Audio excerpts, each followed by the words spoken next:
Welcome to this week's episode of the Business and Real Estate Podcast with Lynn Hoffman and Eric Johnson. Today, we're talking all in the family. Lynn, I'll let you, because these agents work with you, I'll let you do the introductions. Okay, well, I'm very pleased, and thank you so much for being with us today. It's Kelsey Cumberland and her husband, Andrew DeMars, and they work from our Brant location. They've just come back from 2 weeks on a cruise with their kids and family. Yep. And how many other of our realtors joined you? I think there was 12. 12 altogether, yeah. Yep. Anyway, it was fantastic. So we're looking forward to chatting with you and you tell us how this works for you, because it does clearly work. And we'd love to hear your secrets. Because everybody else says, okay, I have enough of my spouse at home, and then you got to go and work with them all the time. Yeah. I mean, it's got to be difficult, that the lines get blurred, right? Business versus personal. So did you both start at the same time? Let's start at the beginning. Did you both start in real estate at the same time? No, so I started about in 2012, and I did it for like 8 years or 7 years. You've been in business for 5 now? Yep.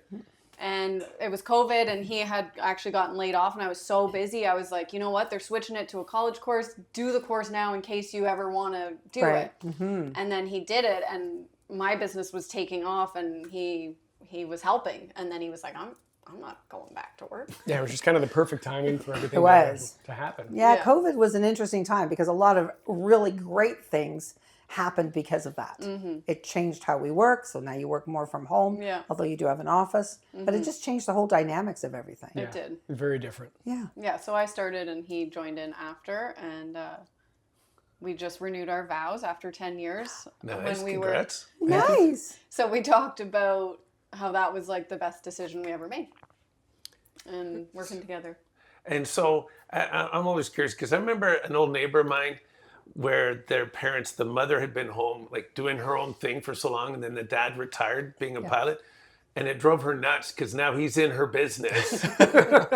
So what was like that for you, Kelsey, is, you've been, and I get you were swamped and needed the help, but at the same time, here comes your husband. I think it was definitely hard to figure out a way to, like, teach him the business and tell him what to do without telling him what to do. Yeah, there you go. Because that would cause problems. But we were so busy that, like, we just had to figure it out. And we have 2 kids, and it was actually super handy because it would be like, okay, are you giving the kids a bath, or are you going to show this house? Who's doing what? So we were able to tag team everything. Mm-hmm. And he also realized, like, oh, this is why she's on the phone all the time. This is why she is on a cruise ship, trying to get Wi-Fi doing her work. Like, he finally understood, the dynamics of what what you you do. do. I remember that 15 years ago, we were actually on a cruise at that point, and she was doing deals, and I'm like, we're supposed to be on vacation. I don't understand what's going on here. Yes. So then finally getting into the business, you understand, like, it's a 24-hour day, 7 days a week job, and it's incredible, but you got to be there for your clients. But I guess that's one of the pros to this arrangement. Yes. Is you understand, and you are also involved, so you're not feeling left out of those conversations. You're not the kind of the fifth wheel in her business. Exactly. You're in the business, and now you understand. So we can put that on the pro side of the whole thing. Absolutely. Yeah. And did your would you find, Andrew, communication improved? Absolutely. Between the two of you? Before it was kind of her career and my career, and then once this transitioned, we finally understood, okay, we're both on the same page here.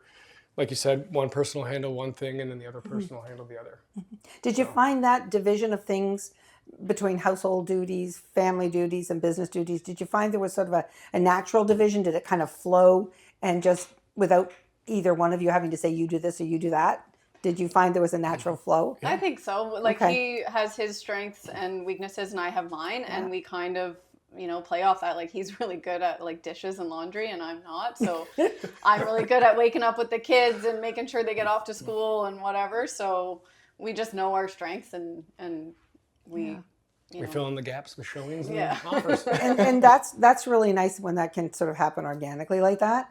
The other thing is, too, and it's an interesting thought, there is always the pros and cons about having a male and a female on a team. Mm-hmm. Because some people just gravitate more to a male. And, there's usually 2 in each side of the client side as well. So did you find that some of the clients that you might have had were gravitating more to Andrew over a period of time? Yeah, and we also have we've actually known each other since we were like 14 or 15. Oh my gosh, that's so so sweet. Our sphere is very much the same. So a lot of his friends were using me, and then now they're like calling Andrew. I'm like, hey, that's my client.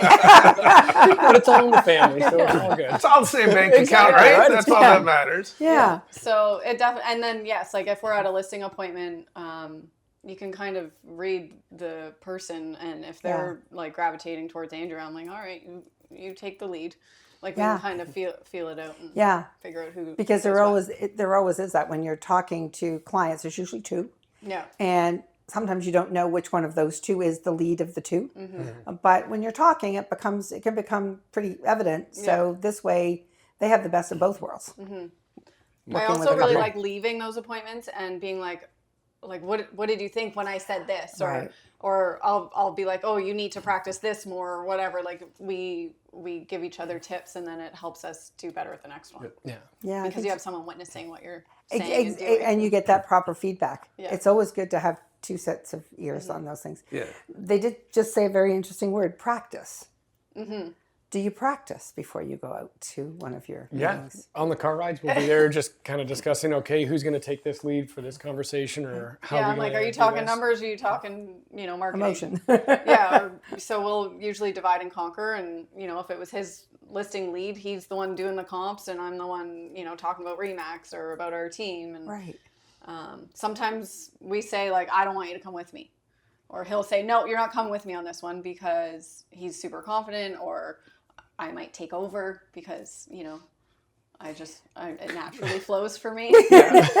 But you each would know your client. Yeah. Exactly, And you would each know where the strengths you each have to handle that client. Yeah, exactly. I was just going to say, I think that's, to me, that's a strength very much for a husband-wife team is that you know each other so well. Right. Right, versus say just 2 independent people coming together working on a team, Yeah. don't know each other as well as you 2 do. Right. It's got to be a big plus. There's another tick to the pro side. So I'm curious about the other side. Yeah, well, I haven't. When it doesn't go well, there's a lot of conversation on the way home. I'm sure we'll hear something. But of the 2 of you, which one would say they're the most statistic oriented, or sort of a high C accounting type mentality, stats mentality, and which one would be the more emotional, comforting side? Well, that's a tough one. Yeah, that is a tough one. I'm a big Excel guy, so I like to have everything kind of formalized and put in place. But yeah, he's definitely more organized, and I'm more like, winging it type person. So it's good because he'll organize the numbers and the comps and everything and make sure we know our stuff before we. So you have the plan, but you're reading the people and going by how the people are reacting. Okay, that's interesting. It's good when you have the 2 personalities coming together. Because we always talk about, I've done courses, and Lynn has, our broker owner Conrad has, about different personalities. And you need to be able to meet each of them where they are. And so having 2 people having those 2 different personalities is Definitely amazing. helps. I think there's nothing worse as a consumer or a client having to listen to somebody drone on about statistics if that's not your gig, right? Yeah. There could be nothing worse because it'd be very boring.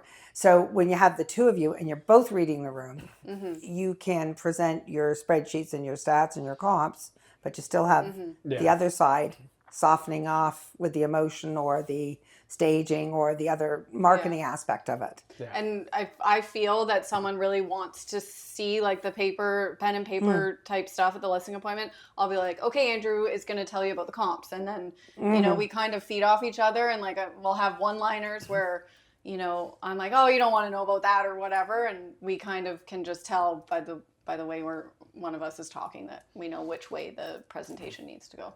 Amazing. I think this is very interesting. So now the next question is. Well, I was just going to say, I don't want to start a fight here. No, because it's great to hear that it can work, for those of you considering working with a spouse, or sometimes it's a parent, but it can work very well, and it does work very well. But what would be, say, maybe the one downside Because I'm thinking just the fact that you're both in the business, that perhaps sometimes the family might suffer if, okay, we both have to do an open house or something. Who's looking after the kids or something like that? Like, what would be the... I would say it definitely takes an army. Like, we have both sets of grandparents helping. So that's key. We moved really close to my mom, so we can be like, hey mom, we gotta go do a showing. Like, can you be here in 5 minutes? We'll be back in 45. And she's always, yes, no problem. So it takes an army to do that. Like, we have the support system. So if we didn't have that, I don't know how we would do it. We would have to have, paid help, I guess. But also it's very scary being the same type of income when the market is down. Yes. We talked about it for years and it was like, okay, we're doing really well. We have a good savings account. Like, yes, now quit your job. I wouldn't recommend anyone to do that unless they had the backup plan. Yeah. I know Lynn and I talked talk like about one this. of the first couple episodes we talked about having, I always say is you want to sort of a minimum like 6 months. Somebody starting out at least 3 to 6 months, and then afterwards like 6 months to a year worth of expenses. So that's got to be tough when if you both or having a bad year or Well, it's a little stressful, but then you just panic have to sets in. Yeah, that is definitely one of the things that I was going to talk about. And you just quit your job and ended it and then started into this, but the position was already a little bit created, so it wasn't too bad. Yeah. But this is one thing with new agents coming into it. I do always recommend they have 6 months or better. The one thing you understand better, now you know why she was paying for a fridge or why she was paying for something Exactly. and why there was more money going out than there was money coming in. I would say probably the number one reason that most people fail in this business is because the spouse, be it the male or female or whatever spouse, they don't understand what the business is really like. So they can't comprehend that there's payout, and there's nothing coming in for a long time. So you guys, at least together, you understand that part. And there shouldn't be too much difficulty in that conversation in the house. No, that got easier over time, Yeah, especially since she'd been in for so long. Then once Yeah. I got into it, there was no question about any of those Yeah. things. It was just, this is how it's done. And it was incredible because I had the best teacher to begin Yeah. with. So, Yeah. couldn't really ask for anything better. Yeah. And what are your plans for this next phase? Now you have a team. How many are on your team? So that people it's that just don't know. us, our teammate Kaylin, and then we have an assistant, Stephanie. Okay. So we're kind of like a family affair. Kaylin is my cousin. We were born 6 weeks apart, so she's like my sister, Wow. cousin, Yeah. teammate, best friend. Nice. And then Stephanie, we've also known since we were 15. So Wow. we have had team members come and go, but it seems like we kind of want to keep it small. Like, we would be willing to add 1 or 2 more agents, but only if they are part of the family or like there's a really good reason to have them on the team. So Well, the interesting thing here is it sounds like not only do you build relationships within your team, it seems like your relationships are lasting a long time. Yes. Which Yeah. is really pretty cool. Yeah, The it's fact that super you were important. childhood sweethearts and known each other for so long, that's a really great thing. So you would be possibly looking toward building a team, say when your kids are grown.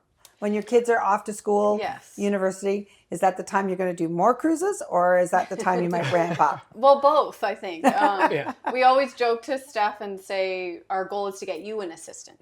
So I think that I would rather have a lot of help and do a lot more business, me, Kaylin, and Andrew, than, keep adding team members. But So you would add to the back end I of your think so, business. yeah. Yeah. And Yeah, that's that's- something we promote a lot too. Yeah, I recommend that a lot to agents because it costs you less overall. Like with a split, you'll give way more to an agent than you would to an admin, paying them full time Yeah. because they enable you to do so many more deals. Yeah. But I'm curious now, just taken away from the family a little bit, just being the only male on a team with 3 other women, what is that like for you? I roam the halls a lot and see the other guys. No, it's fantastic, to be honest. I mean, we all get along like a family. So it doesn't feel like there's that, that weirdness that one might assume of working on a team of all females. Everybody's incredible. Everybody's amazing at their jobs. So it's just, honestly, it's an honor to be a part of it. So we were in Vegas at our floor, and it was our team and a couple other girls from the second floor, and Andrew. And we got our award, and we were walking off, and someone just looked, and he's like, "Oh, it's Charlie's Angels." So now it's Andrew's Angels, we always say. Oh, that's so cute. I'm just because I know with our leadership team, we just recently brought on a new broker manager to help me out in Niagara, Nathan. But before that, it was Conrad, and then all the other leadership team members were Female. women except for me. Yeah. So I always felt like, okay, I'm the only guy here. Yeah. It's like, where's that other guy to chat with? That's But all. Yeah, we're lucky with the second floor crew. There's lots of guys, and yeah. we're like Yeah. a big giant team. So Yeah. I think that's another reason we're not really like eager to add more team members, because we have the support of our other agents on our floor. Yeah. It feels like it almost is one big team. Somebody can help out with an So open house. that- And just Yeah. for listeners, Context, is that yeah. you guys came over, there was about 30 some of you came from another brokerage, but you'd all known each other and you were all in the same office. So you do have that support, which Yeah. is amazing. Totally. It's a vibe. And it's a very remarkable vibe. Don't underestimate that, Oh, because yeah. as we said at the beginning of this, you just came back from a cruise and you were with 12 of those other people. Yeah. Very interesting thing. I used to always hear that before I became a Remax broker manager, that Remax agents were lone wolves, that they were very separated, that they didn't collaborate. You know, you hear all this stuff, and if you don't know any better, you can buy into it and think that's true. I think nothing's further from the truth than what you folks have done on the second, we call it the second floor because it's the second floor of the building, obviously, and they all came from a second floor in another building. It's amazing. It's absolutely amazing. You are all great with each other. Nobody is trying to take anybody's business. Nobody is trying to undermine anybody or. Yeah. We'll even it talk just- among the office and say, you know, Yeah. if something's happening, we're Yeah. there to help. And our big line is collaboration over competition. Yeah. Just to make sure that everybody's kind of on the same page. Yeah. We all have a Monday morning meeting when we come Yes. together and discuss each other's listings. And We're missing that right now. I know Chris is that. here. I'll make We it up. stole you. We We'll stole make it you. up for Chris. Um, But it is a remarkable thing, and I think that's a testament to you both, how hard you've worked at that as well, because it's so easy for people to pull off and go and segregate themselves. Yeah, totally. And I feel like people would come to our office and be like, "Oh, like you're telling them about your listing, and you leave your door open, your addresses are on your whiteboard." And we got glass walls. Yeah, we have we're a big fishbowl, and we're like, yeah, like, you know, no one's gonna steal my business, and there's so much business to be had that, like, even people that are in our sphere, like, we're not really, you know, trampling over each other's clients, right? There might be the odd one once a year where it's like, oh, I thought I was getting that, like, instead of you, but you know, you want the people around you to be successful, and it all kind of started. I was a mentor for new agents, and you know, then it just became a group. Yeah. Like it just started growing, and people would come, and if they fit in with the vibe, they would tag along, and yeah. I know. interesting. Big, I happy know. family. I know you think that's you seem to think that's really easy, but it's not. I just No, wanna it's not. I know it's not. acknowledge how special and how amazing that is, because that sense of collaboration is what's missing with a lot of people. And even on our Instagram, when we say we'll send you a tag and collab, it's that whole thing, but just not in social media. It's in person. Well, I think So I that's think you did also a great. big part of why everyone on that floor is successful, because we have the support. Like when you're a new agent or when you're a lone ranger and you don't have someone to help you while you're on a cruise or do your open house because you have another one or whatever, or do that quick showing because you're not available, like it makes it really hard to keep your clients happy and to, you know, keep the relationships growing if you can't service them 24/7, because that's what people expect. And that's what I've been telling a lot of my newer folks, and not newer to our brokerage, not new to the industry, is to make really good friends with another agent in one of our other offices or all of our offices. Go and visit other people and get to know them, because they will help you the most when you need it in terms of all the things that you just said. So I think that's fantastic. Yeah, even attending all the events so you can network with Network people with from people. different cities. Yeah. Make those connections. Yeah. I'm just curious. I got to make sure we cover this before we're done, but I'll start with taking in turns. I'll get Andrew first, and then you, Kelsey. advice you would give to somebody looking to come in, because I see so many agents where all of a sudden they're saying, oh, my wife or my husband is studying to become a realtor, they're going to join me. I'm just curious, for somebody whose spouse is already in the business and studying to get in, what would your advice be to that person to make sure it works? Because you guys seem to be working very well, which is amazing. But what advice would you give? We already had great lines of communication open between the two of us, so that was a really big thing. So I guess first and foremost, just make sure that you're first in getting along with each other really well. That's probably number one. Making sure that you're very open to actually listening. As Kel said, she used to mentor other agents, so she already had that kind of that gentleness when she was onboarding me. Yeah, it was just just being open and understanding, and I guess just being Open to criticism or open to I criticism. was just going to say, what about the ego? You almost have to check Leave it the at the ego a little door, bit, yeah, right? because You got to check it, because she was in the industry for 10 years by the point that I was even kind of noodling with the idea. So just knowing she knows more than you and trust her and go along with what she says. No, on your side, bringing in somebody you've been established, now you're looking to bring in your life partner and who's just new to the business. Like, what advice would you give to that team lead? I think, like Andrew said, be gentle. Don't,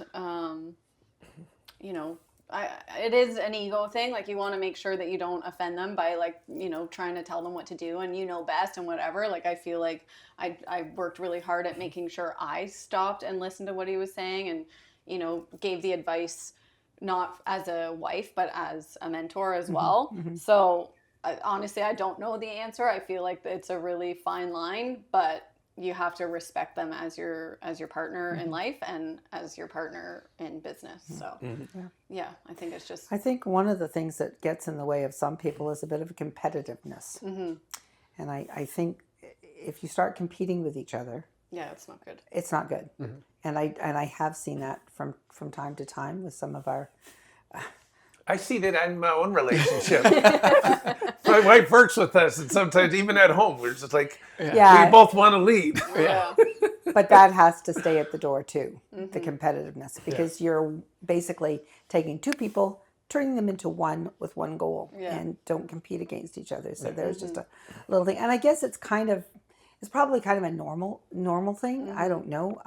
I'm not going to say it's more of a male thing than a female, because I know a lot of very competitive females that are tough. So, but that's something I would also say has to get checked. I was going to say it's also because Kelsey came from this group that was very collaborative. Yeah. So as opposed to you weren't out there, kill or be killed type of thing, having to be that alpha that takes everybody out in the office type of thing. You're working together. So that really, I think... That helped. Yeah, that definitely helped. Yeah. And there was other people for him to bounce ideas off. And, we have, like, other top producing agents that Andrew could go to for advice or, have a second opinion on. So I think that helped as well. Just, being part great of... culture, great environment. Yeah, totally. And, we were a really good team at home. So I feel like it was easy to be a good team, when we became... business. That's what I asked. Why I asked you about how you split the duties up. Was it sort of a natural split? Yeah, I think it was. Nobody natural. said, you have to do this, you have to do this. It just sort of flowed. Just kind of leaned into what needed to be done. Yeah. So one of each other just take care of what needs to be done. Nobody needs to tell formalize it. It just happens. Yeah, and we're also very good at reading when one of us has had enough of either the kids or the deal that was happening. So, like, even on the cruise, I had a deal I was doing, and the Wi-Fi wasn't working. We were in the middle of the ocean, and I was like, I'd be freaking out. My mind. I would be losing my mind. And he was like, "All right, kids, let's go. We're going to the pool. Mommy's got to work." He knew I needed my space, and he got them gone. And then when he came back, and it was still not working, and I was working on his laptop instead of mine, and I was like, "Oh, I don't know how to download this." He was like, all right, you take the kids. I'm going to finish the DocuSign and you go take them wherever. So that's where your relationship as a team is a great advantage to you both.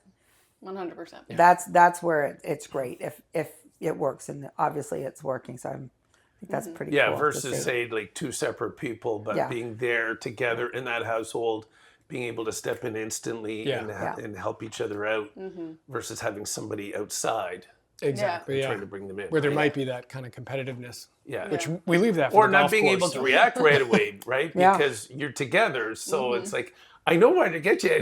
Exactly. You're right there. I need your help. Yeah, Versus somebody who's away visiting family and, oh my God, they're so far away, maybe a couple hours away, but you guys are together. So that is a huge plus. Yeah. And luckily, like, you know, when one person has a bad day, usually the other person isn't. So you can kind of ask for help when you need it.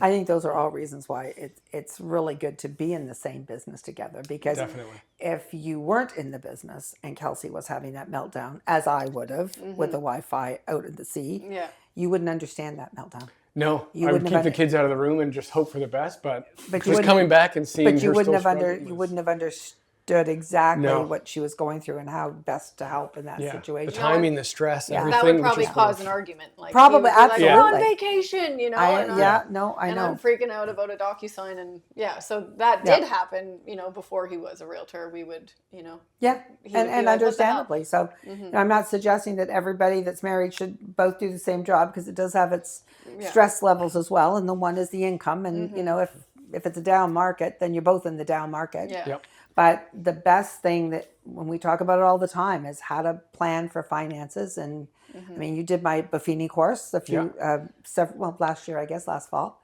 And one of the things that's very important there is agents learn to manage their finances and how much to put away and how much to put toward the business, and just simply how to handle that for the next time there's a down market.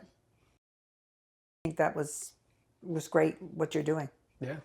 Totally. Yeah, the Buffini course helped out an incredible amount, just getting me in line with what I knew I needed to do, but just gradually focusing 1 week at a time to chip away at doing the right procedures, making sure you're following up with your clients, just constantly staying on top of what you should be doing and need to do, but actually doing it. Yeah, well, we all get distracted by the shiny squirrel.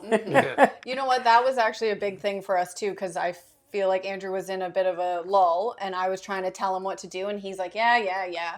But then I said, you know what? You should do Buffini. And when he did, he loved it. And he was you very were good. telling him what to do instead of me. So No problem listening to somebody else sometimes. yeah. I've always said, like, as a coach, it's difficult to coach your own family because they see you as you're the goofy dad or whatever. Yeah. Like, they'll listen to somebody else. I remember coaching my son in baseball, and I'm telling him something, he's not paying attention, not listening, whatever. I call over another dad coach who tells him exactly the same thing I just did, and listened and did it, right? Yeah. So sometimes you do need that extra coaching, etc. I'm just curious in terms of, because he'd seen you working in real estate, and did you have a bit of an expectation that he'd understand a little bit more when he first started? Because you thought he might have picked up a little bit more hanging around you? No, you know what? He actually was really good. He was probably my best student, because we had Gold star. There we go. He says that, like, I listened to her on the phone for 10 years. Like, I seem to have picked up on some stuff. And we also had bought in some investment properties and done some renos, and so he was very hands-on in that aspect. And so I feel like he was already learning. Yeah. All those years in the background. I just hadn't been to a listing presentation, but other than that, I felt like I was Well, pretty prepared. wait till your kids grow up. They will have learned just the same way you did. Well, they already Through know, like, osmosis the and difference listening. between a side split and a back split and a two-story. I think they negotiate better than us. Yes, already. they do. Oh, they definitely do. They definitely do. I love that clip of Listen, Linda. You ever watch that? No. Oh, the little boy. Kids are the best negotiators in the world. Yeah. Because they don't take no for an answer. I think we talked about that in my But they course. also listen, and they pick up so much. Oh, Were yeah. you surprised that you picked up so much, just having listened to her over the years? I think it was kind of natural, because she was just always on the phone, and you'd hear kind of how the conversation was going, and it was like, oh wow, like that was pretty impressive, like how that happened, and it just kind of naturally stuck with me. And I'd get off the everything phone, was he'd great. look at me like, yeah, is That was everything good. okay? Yeah. Is that yeah. Andrew, we didn't ask you, what did you do prior to this at COVID when you gave up your profession? What did you do? I was in sales for a produce distribution company. Okay. So we would sell to casinos, resorts, retirement homes. So I already Sales are had still sales. sales Yeah. background, and then Yeah. before that I was in marketing. Yeah. So it was kind of a natural Progression. I think that's the one thing that's hard to teach people is how to close. Yeah. I can't. I Or Talk- to hunt, to that the fact that you have to well, go after. yeah. People aren't necessarily Yeah, coming to you. yeah. You have to go after. And, So and my look for whole that life business. until I took this role, I was on commission. So I was very used to that. But a lot of people that I bring into the business are not used to that. Some of them are used to getting a paycheck, everything. But if you were on sales, you know, whether you had a base and then commission, but sales is sales. Yeah. To be successful, you have to know how to close, which means you have to know how to ask for the business Yeah. and get the deal done. And I know Kelsey's good at that, and that's one of her strengths. So you were probably hearing that and didn't know that was something she was good at. Just actually hearing her ask for Yeah. the sale or ask Yeah. for the close at the end of a conversation was like, okay, like if you just kind of leave it open-ended, nothing's going to happen. Nothing's going to happen You have to physically make sure. that it closes, Yeah. that you get it done. And that's a trick that a lot of people don't get. Well, and you said you have to know how to hunt, and Andrew's actually really good at hunting because Hunting. he's very organized, and the Buffini course like helped with that because it, you know, calls, notes, and Popeyes, and he liked having that.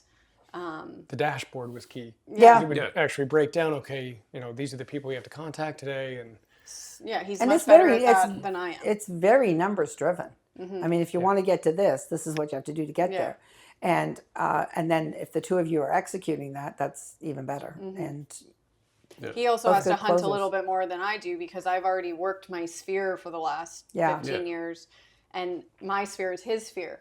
So if he wants his own business, he kind of gotta has to go go get them. get it somewhere else. Like we obviously share our sphere, but at Yeah. the same time, when he's like feeling like he wants his own, Mm-hmm. you know, deal to be had, he's going out looking for it, and he's really good at that.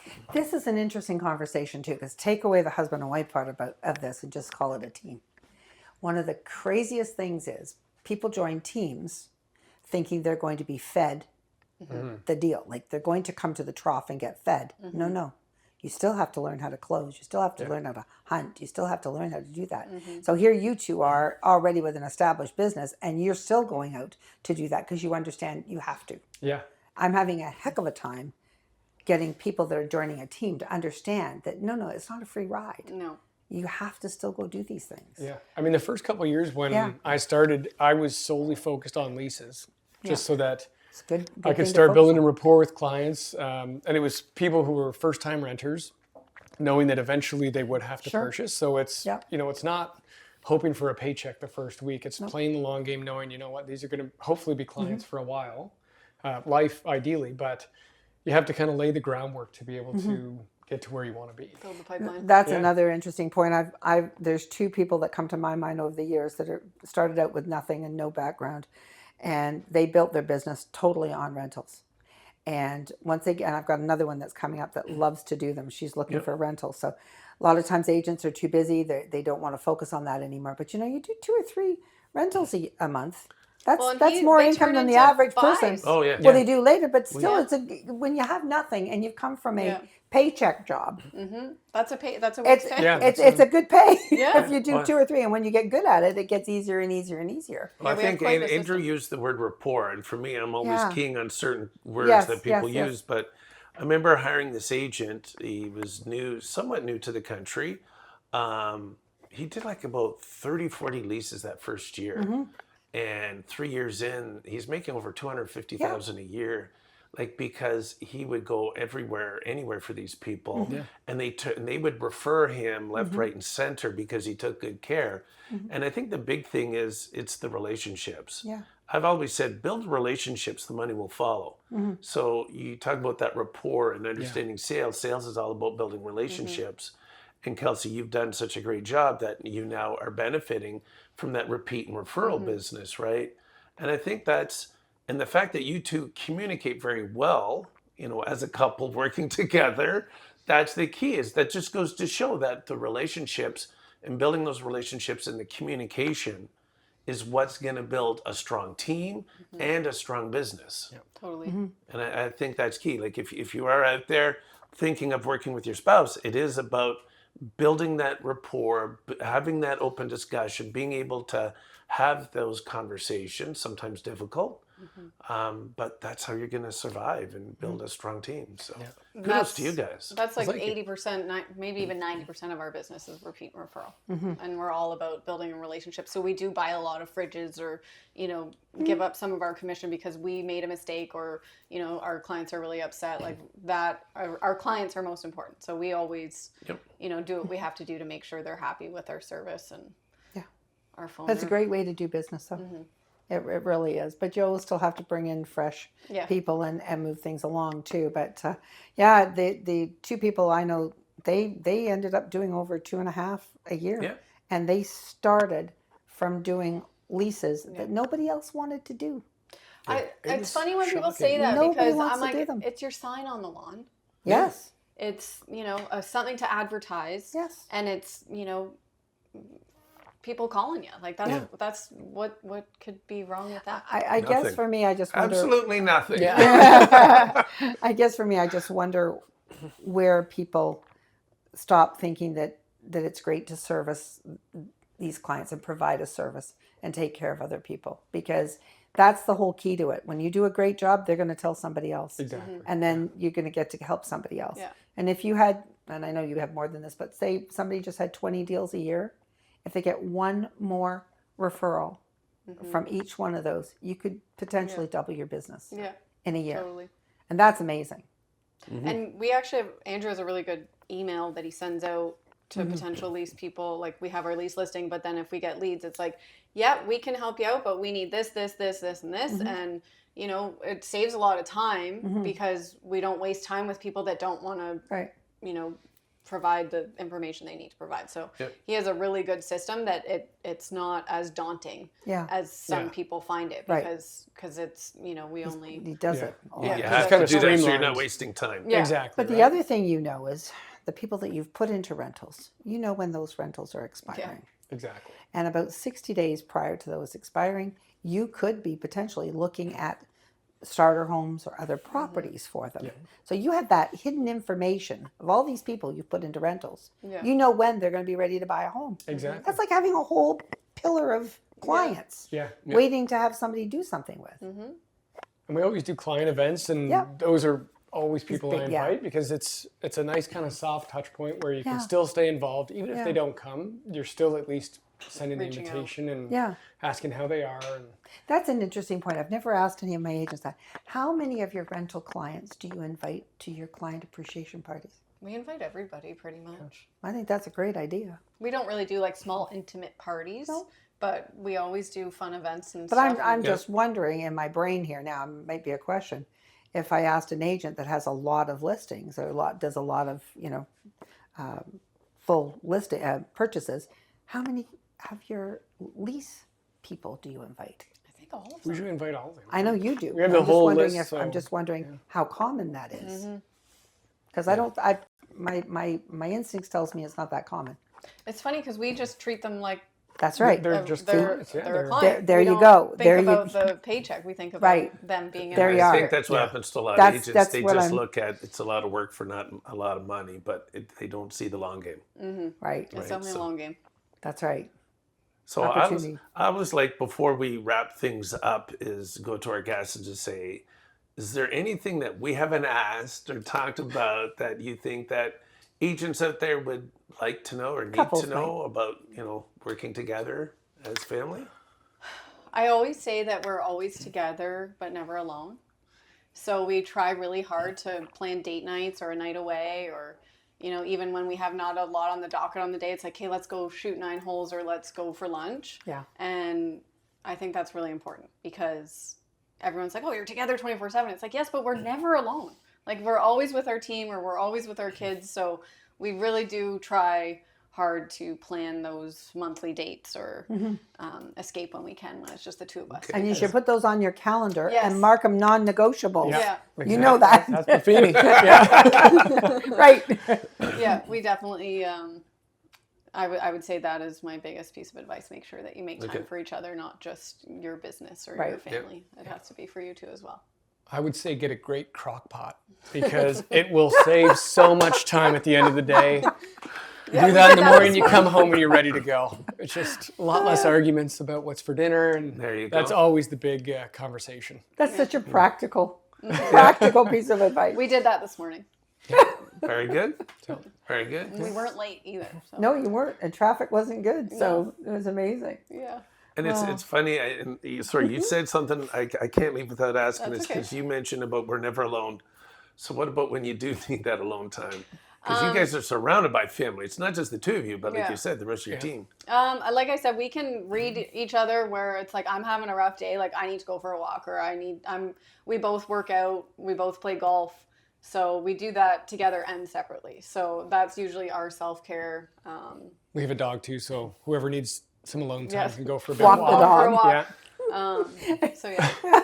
Those are all attitude adjusters. Yeah. You come back and it feels different. Yeah. It's so funny how the problem you had here is the same problem over here, but you've done something between those two. Maybe played some golf, taken the dog for a walk. Yeah. And it just changes the whole perspective on it. Yeah. Exactly. It's still the same problem. You just have a better outlook on it. Yeah. Yep. Some time to think. Yeah. Some time to think it through. So it's amazing. And I do find that we actually do better when we are together. When we are apart and we haven't talked all day, or he's out on showings, I'm like, what's for dinner? What are we doing? Who's picking up the kids? And we're kind of like more stressed. Yeah. But when we're together and we are, Communicating. we actually, we get along better. And Shared calendar. yes. That's one big thing that Yes, we that's a good point have too. to have. Share calendar. that is Yeah. a big piece of advice for any agents looking to work with their spouse. Because when he started, he would just book showings. And I'm like, but what about the kids? I have a showing here or whatever. And it took us a few months to be like, oh, shared calendar. Because now he goes in to book a showing. He's like, oh, she has her workout at 10. I have to time it out. Okay, the drive's going to take me this long. Well, that's where that big calendar, whether it's so you important. put it on paper or you put it in your iPhone, it's very important that you have that, because you block out the workouts, you block out the golf, you block out the kids, and then nobody's booking in those The spots. big rocks. The big rocks.